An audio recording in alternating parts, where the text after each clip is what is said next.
తల్లి తన కొడుకుతో ఎంతసేపు ఆ మొబైల్లో గేమ్స్ ఆడుతూనే ఉంటావా, కొంచెం సేపు బైబిల్ అయినా చదువుకో లేదా బుక్స్ అయినా చదువుకో అని చెప్తుంది.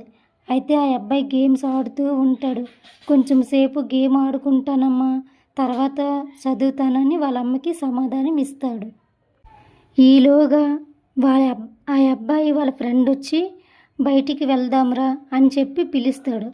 అయితే ఈ అబ్బాయి మా అమ్మకి చెప్తే పంపించదు అని అంటాడు. అయితే ఆ అబ్బాయి అమ్మకి అబద్ధం చెప్పి మనం వెళ్ళిపోదాం బయటికి ఆడుకుందామని చెప్తాడనమాట. చెప్పిన తర్వాత ఎలాగో వాళ్ళ అమ్మకి తెలియకుండా అమ్మకి అబద్ధం చెప్పి ఇద్దరు బయటికి ఆడుకోవడానికి వెళ్తారు. అయితే ఆడుకునేటప్పుడు ఈ ఫోన్ చూసిన అబ్బాయి పడిపోతాడు. చాలా దెబ్బ తగులుతుంది, పడిపోతాడనమాట. కొడుకు ఒక్కసారిగా పడిపోతాడు. దేవుడా నన్ను కాపాడు అనుకుంటూ ఆ అబ్బాయి పడిపోతాడనమాట ఆడుకుంటూ. అప్పుడు ఆ అబ్బాయికి జీసస్ కనిపిస్తాడు.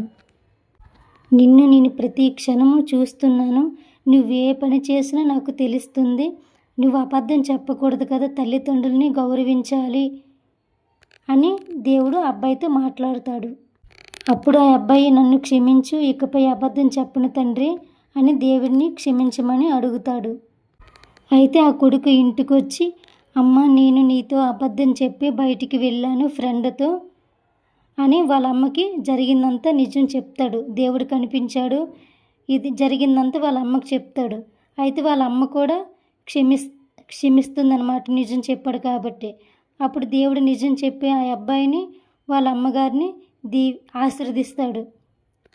సత్యం చెప్పినందుకు దేవుడు వాళ్ళ కుటుంబాన్ని ఆశీర్వదిస్తాడు. దేవుడు ఎప్పుడు మనం ఏ పని చూసినా అది మంచి అయినా చెడ్డ అయినా దేవుడు ప్రతి క్షణము చూస్తాడు. మనం జనాల్ని మోసం చేయొచ్చు, అబద్ధం ఆడొచ్చు, ఏదైనా చేయొచ్చు, కానీ దేవుడి దగ్గర మనం అబద్ధం చెప్పలేము. చెప్పినా ఏదో ఒక రోజు మనం దొరికిపోతాం. అందుకో నిజం చెప్పాలి, నిజాయితీగా ఉండాలి, దాని ప్రతిఫలం దేవుడే ఇస్తాడు.